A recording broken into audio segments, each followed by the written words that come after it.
Hey guys, it's X and Shadow here with another ramble, whatever these things are. I could be doing work right now, but you know what? I feel like procrastinating, so instead I'm going to talk about Bone.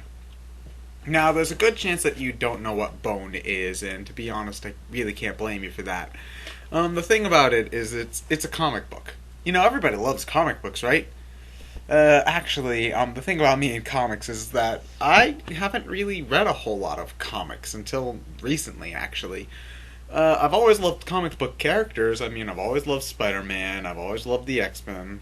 I've always, Captain America, Iron Man, Hulk. I'm a Marvel kid, if you didn't know.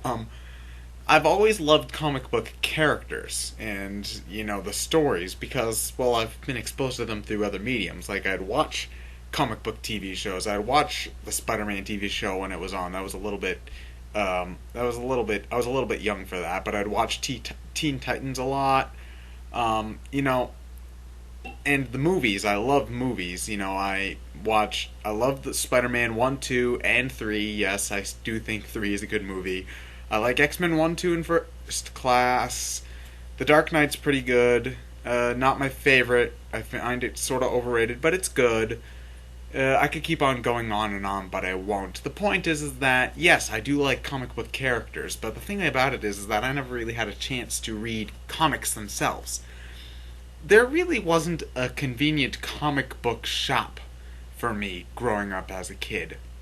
Now, if you were a little bit older than I am, you could probably remember being able to pick up comics like in a newspaper stand, but I grew up in the mid to late 90s, so by that point, that practice was pretty much gone, and if you wanted to get comics, you had to go to a comic store.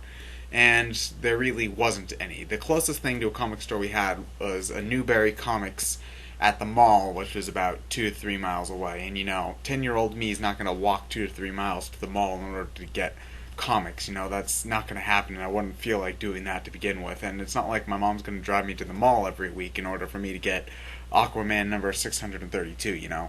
So yeah, now that I'm in college, I've been given a little bit more time to actually read comics.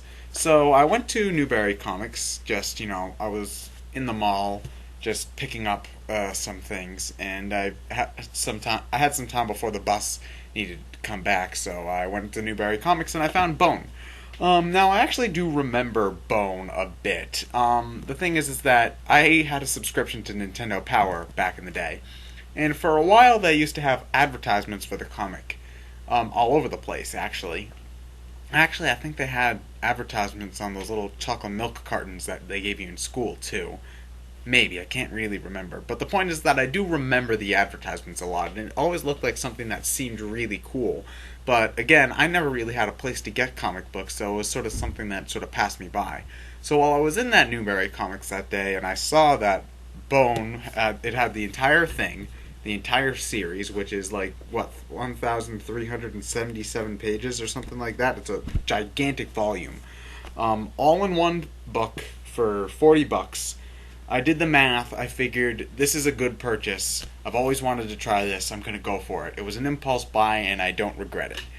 Now, the one thing about it is I got the one volume collection. The entire thing's in black and white. I'm not sure if the original issue releases were in black and white, but I do know that the collection volumes, like book 1, book 2, all the way through book 9, I know that if you get them separately, they're all in color. But obviously, if you get them all in color separately, it's gonna cost like 2-3 times more. So I figured that color isn't that important. They didn't have it in 1919 either, so I just picked up the black and white version, and I love it.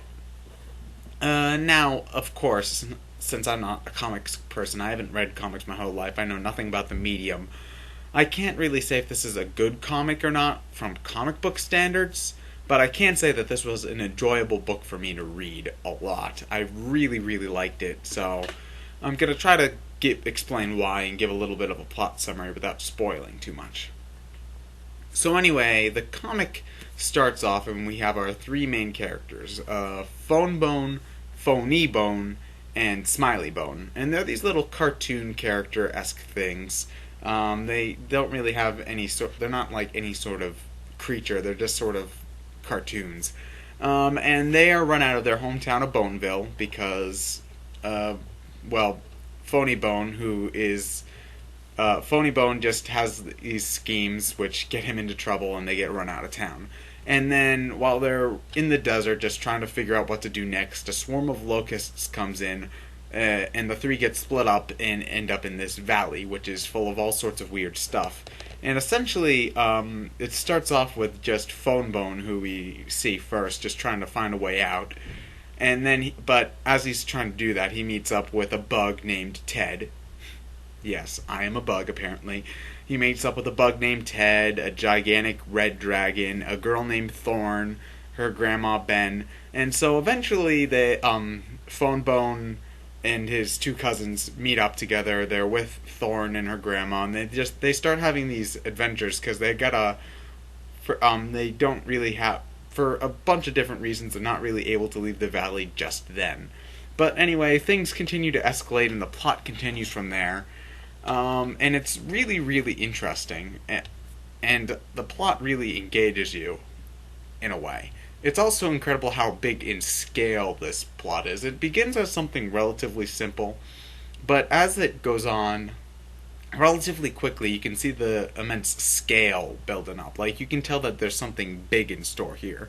A common comparison with Bone is that it's sort of like a mesh between, like, an old cartoon strip like that you'd see in a newspaper and Lord of the Rings sort of smushed together. And it's not a bad comparison, actually. Especially towards the later halves of the book, you can definitely see some, like, high fantasy-esque things going on. But anyway, yeah, when it comes to tone, this book is really funny, especially the early parts. This book has some great writing, and it managed to get me to laugh out loud multiple times all throughout. This book is immensely well written. The writing is awesome, and I love the characters to death. I cared about almost all of them, and it was just something that I was constantly engaged in while I was reading. The artwork is pretty good too, at least for me anyway. Again, I'm not really one to critique artwork from like a sequential standpoint or from a proportional standpoint, so, I'm not one to judge, but I can say that it was pretty enough for me to look at. And as like a general literary thing, if you're one of those people who actually paid attention who actually paid attention in English class, there's plenty of classic literary devices in here. Like there's some good examples of symbolism, with the example of the book Moby Dick in the characters. There's some symbolism in there, and all sorts of foreshadowing, red herrings. It's just a very well constructed piece overall. Now, if I had to give my own complaints, again, this is coming from a non-common comic book reader, I would say that there's a very sudden shift in tone around book 3-ish. The thing is that when it starts off, books 1 and 2, they're very lighthearted. There are some darker elements to it, but overall there's just a very light tone. Around book 3, there's a very sudden shift where it becomes more dark with frequent examples of comic relief, as opposed to a light-hearted story with some darker aspects to it. Now, that's not the second tone, the darker tone, isn't necessarily bad. Actually, that's where it really starts to get like immense and big in scale.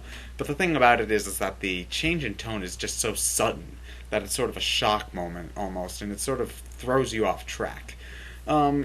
A comic that I find does this sort of shift better is actually a webcomic known as Order of the Stick. If you know anything about Dungeons and Dragons, I recommend checking it out if you haven't already. It's one of the funniest things ever. But the thing is that webcomic series started off as just a bunch of spoof comics, making fun of the rules of Dungeons and Dragons with a group of characters. And as it goes on, there's a bigger story that develops. But in Order of the Stick, the scale develops a lot while keeping the tone light-hearted the entire time.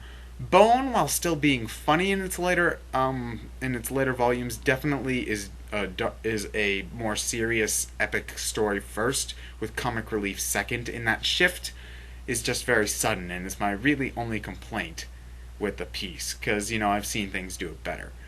But overall, I would say that it's worth it.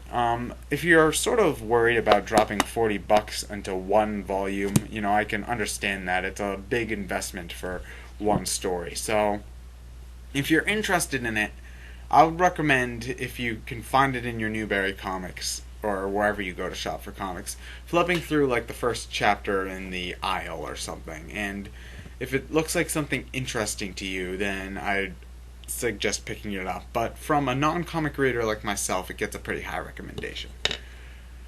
So yeah, that's about it. I'm almost done with Devil Survivor, Overclocked, so expect a ramble on that soon. And then I'm going to be working on Chrono Trigger and Ghost Trick in between actually doing some schoolwork.